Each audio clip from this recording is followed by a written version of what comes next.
Hello guys, welcome back to my YouTube channel. This is Gandvish Reddy. ನಾನು ಈ video ಮಾಡೋ ಉದ್ದೇಶ ಇಷ್ಟೇ.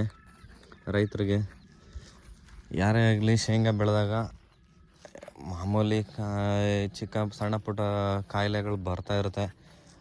ಹಂಗೆ ನಾನು ಹಾಕಿರೋ ಶೇಂಗಾ ಬೆಳೆಗೂ ಬಂದಿದೆ. ತೋರಿಸ್ತೀನಿ, ಅದೇನು ಅಂತ ತೋರಿಸ್ತೀನಿ. ಅದಕ್ಕೆ ಯಾವ್ಯಾವ ಔಷಧಿ ಯೂಸ್ ಮಾಡಬೇಕು ಅಂತಲೇ ಹೇಳ್ತೀನಿ. ನಿಮ್ಗೆ ವಿಡಿಯೋ ಇಷ್ಟ ಆದರೆ ಲೈಕ್ ಮಾಡಿ, ಶೇರ್ ಮಾಡಿ, ಸಬ್ಸ್ಕ್ರೈಬ್ ಮಾಡಿ. ನೋಡಿ ಇಲ್ಲಿ ನೋಡಿ, ಎಲೆಗಳಿಗೆ ಈ ಥರ ರೋಗ ಬಂದಿದೆ, ಬ್ಲ್ಯಾಕ್ ಕಲರ್ ಡಾಟ್ಸ್. ಈ ಥರ ಬಂದಾಗ ನಮಗೂ ನೋವಾಗ್ಬಿಡುತ್ತೆ, ಬೆಳೆ ಎಲ್ಲಿ ಕೈಗೆ ಸಿಗಲ್ವೋ ಅಂತ. ನೋಡಿ ತೋರಿಸಿ ನೀಟಾಗಿ ಇದಿರುತ್ತೆ. ಒಂದು 20-30% ಇದೆ ತೋಟಕ್ಕೆ. ಔಷಧಿ ಹೊಡೆದ್ರೆ ಈಗ ಮೊದಲಲ್ಲೇ ನಾನು ಹೇಳ್ದಂಗೆ ಯಾವುದೇ ರೋಗ ಆಗಲಿ ಏನೇ ಆಗಲಿ ಮೊದಲಲ್ಲೇ ಕಂಟ್ರೋಲ್ ಮಾಡಿಬಿಡ್ಬೇಕು. ಕೊನೆಯವರೆಗೂ ಇಟ್ಕೊಂಡ್ರೆ ಆಗಲ್ಲ. ಗಿಡಕ್ಕೇನೂ ಆಗಲ್ಲ, ಬಟ್ ಏನಂದರೆ ಬೆಳೆ ಬರೋಲ್ಲ ಅಷ್ಟೇ, ಕೈಗೆ ಸಿಗಲ್ಲ. ನೋಡಿ ಇಲ್ಲಿದೆ ನೋಡಿ, ಈ ಥರ ಇರುತ್ತೆ. ಇದಕ್ಕೆ ಲ್ಯಾಂಬ್ಡಾ ಅಂತೇಳಿ ಬರುತ್ತೆ ಔಷಧಿ, ಅಂಗಡಿಗಳಲ್ಲಿ ಕೇಳಿದಾಗ ಕೊಡ್ತಾರೆ. ಅದನ್ನು ತಗೊಬಂದು ಅದ್ರ ಜೊತೆಗೆ ಬೇವಿನ ಮರದ್ದು ಎಣ್ಣೆ ಬರುತ್ತೆ. ಅದನ್ನು ನೋಡಿದ್ರೆ ಬೇವಿನ ಮರದ್ದು ಕಹಿ ಇರುತ್ತೆ, ತುಂಬ ಕಹಿ ಇರುತ್ತೆ. ಅದ್ರ ಜೊತೆಗೆ ಮಿಕ್ಸ್ ಹೊಡೆದಾಗ ಏನಾಗುತ್ತೆ ಅಂದರೆ ಅದರೊಳಗಡೆ ಚಿಕ್ಕ ಚಿಕ್ಕ ಡಾಟ್ಸ್ ಇದೆಯಲ್ಲ, ಈಗ ತೋರಿಸಿರೋ ಥರ ಬ್ಲ್ಯಾಕ್ ಕಲರ್ ಡಾಟ್ಸ್ ಇದೆ ಅಲ್ವಾ ಎಲೆ ಮೇಲೆ, ಆ ಎಲೆ ಏನಕ್ಕೆ ಬರುತ್ತೆ ಅಂದರೆ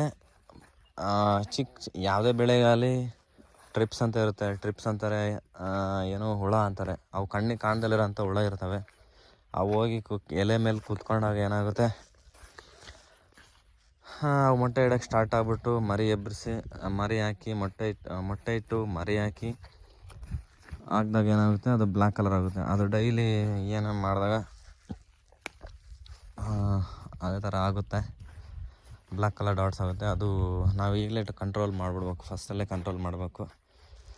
ಫಸ್ಟಲ್ಲಿ ಕಂಟ್ರೋಲ್ ಮಾಡಿದ್ರೆ ಫ್ಯೂಚರಲ್ಲಿ ಚೆನ್ನಾಗಿರುತ್ತೆ ಬೆಳೆ. ನಾನು ತಂದಿದ್ದೀನಿ, ಹೊಡಿಬೇಕು. ಅದು ನೆಕ್ಸ್ಟ್ ಪಾರ್ಟಲ್ಲಿ ವಿಡಿಯೋ ಮಾಡ್ತೀನಿ ಹೇಗೆ ಅಂತ. ಹೀಗೆ ನಿಮ್ಮ ಸಪೋರ್ಟ್ ಇರಲಿ ಅಂತ ಹೇಳ್ಬಿಟ್ಟು ನಾನು ಕೇಳ್ಕೊತೀನಿ. ಅಷ್ಟೇ ಹೇಳ್ತಾ ಎಲ್ಲ ನಾನು ರೈತರಿಗೆ ತೋರಿಸ್ತೀನಿ ನಂದು ಔಷಧಿ ಏನೇನು ತಂದಿದ್ದೀನಿ, ಗೊಬ್ಬರ ಏನು ತಂದಿದ್ದೀನಿ, ಹಾಕಬೇಕು. ಇನ್ನು ಗಿಡ ಸ್ವಲ್ಪ ಬೆಳಿಬೇಕು, ತೋರಿಸ್ತೀನಿ ನಿಮಗೆ ಹೇಗೆ ಮಾಡಬೇಕು, ಯಾವ ಗೊಬ್ಬರ ತಂದಿದ್ದೀನಿ, ಏನು ತಂದಿದ್ದೀನಿ ಅಂತೇಳಿ ತೋರಿಸ್ಬಿಟ್ಟು ಅದು ನೆಕ್ಸ್ಟ್ ಪಾರ್ಟಲ್ಲಿ ಹಾಕ್ತೀನಿ. ವಿಡಿಯೋ ಶೇರ್ ಮಾಡ್ತೀನಿ. ನೀವು ಅಷ್ಟೇ, ನಾನು ಇಷ್ಟೊಂದು ಇಷ್ಟದಿಂದ ಮಾಡ್ತೀನಿ ವೀಡಿಯೋಸು. ನೀವು ಶೇರ್ ಮಾಡಿ, ಸಬ್ಸ್ಕ್ರೈಬ್ ಮಾಡಿ, ಲೈಕ್ ಮಾಡಿ. Thank you. Bye bye.